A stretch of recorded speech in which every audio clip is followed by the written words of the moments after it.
嗨，大家好，歡迎收睇國標頻道。咁嚟緊呢就係5月1號，咁啊除咗係呢一個勞動節之外呢，好多人都未必知道嘅，原來仲有一隻手錶喺呢一日呢係同名嘅。嗱咁而呢一個就係海鷗錶嘅5·1錶啦。咁如果講到中國嘅第一款手錶5星錶嘅誕生呢，咁就改寫咗呢一個中國人只能收錶不能製錶嘅呢一個歷史。咁而5·1錶呢，就係將手錶喺50年代當其時嘅呢一個奢侈品帶入咗尋常百姓嘅呢一個重要嘅標誌。咁亦都係中國自主研發並且係實現咗商品化嘅第一批手錶。諗喺講呢一隻手錶之前呢，就簡單咁同大家回顧一下5·1手錶嘅故事。咁5·1錶就喺1955年第一隻國產錶5星牌誕生之後呢，為咗迎接1957年嘅5·1勞動節，咁就由天津手錶廠當其時名為5·1手錶廠嘅5星錶作為呢個基礎研發出嚟嘅一款手錶。咁而呢一款就係以5·1牌命名。咁啊，屬於17轉嘅細碼手錶。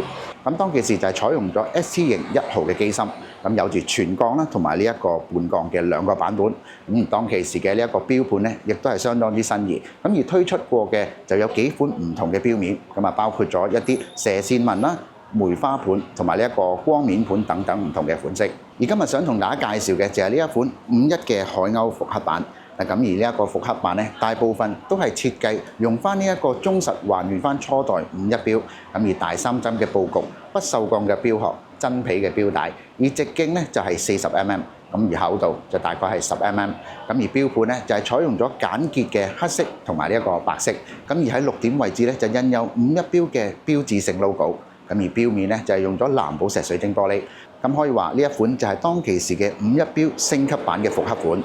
嗱咁而講到機芯方面咧，呢一款復刻版咧就係用咗海鷗最經典嘅 ST2130自動上鏈機芯，咁喺3點位置就有呢一個日曆嘅顯示，整體嘅呢一個設計咧就係加入咗現代化，嗱咁而保留咗呢一個5·1錶最經典嘅復古韻味，咁而錶底咧就採用咗密底嘅設計，咁上邊咧就印有放大版嘅5·1錶 logo， 咁而呢一個 logo 嘅設計咧亦都係非常之巧妙，咁就將5同1分別咧設計利用類似好似一個機芯嘅游絲，而注入咗呢一個設計而顯變出嚟，咁象徵住中國係除咗可以收錶，亦都係可以製錶，咁呢一個就係中國製錶嘅精神同埋歷史嘅意義。咁唔知道大家有冇收藏開國錶呢？或者係5·1錶？咁無論係經典款啦，或者係呢一個復刻款，咁都歡迎大家咧可以留言話我知關於一啲國錶嘅故事。咁啊歡迎可以嚟到我哋嘅佐敦裕華國貨嘅中華國錶啦，瀏覽下或者係試戴下其他唔同嘅款式。咁今集嘅國錶報道咧完畢啦，我哋下一集再見，